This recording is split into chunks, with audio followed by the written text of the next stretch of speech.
पश्चिम बंगाल, जहां चुनाव खत्म होते ही सियासत का तापमान कम नहीं होता बल्कि कई बार और बढ़ जाता है। लोकतंत्र का पर्व खत्म होता है लेकिन उसके बाद हिंसा, तनाव, टकराव की खबरें आती हैं।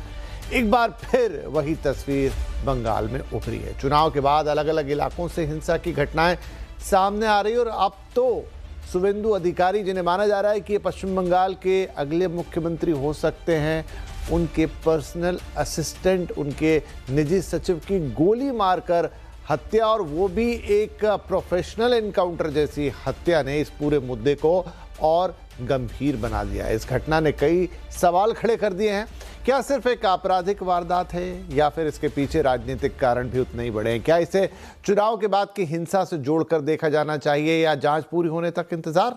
इस पर सियासत भी अपने चरम पर है। भारतीय जनता पार्टी इसे सीधा राजनीतिक हमला बता रही है और कानून व्यवस्था पर सवाल उठा रही है, जबकि तृणमूल कांग्रेस का कहना है कि बिना जांच के किसी निष्कर्ष पर पहुंचना ठीक नहीं है और हर घटना को राजनीति से जोड़ना गलत है। लेकिन इन आरोप प्रत्यारोपों के बीच कुछ बुनियादी सवाल जरूर हैं जिनसे बचा नहीं जा सकता, और वो हैं कि क्या बंगाल में चुनाव के बाद हिंसा अब एक पैटर्न है?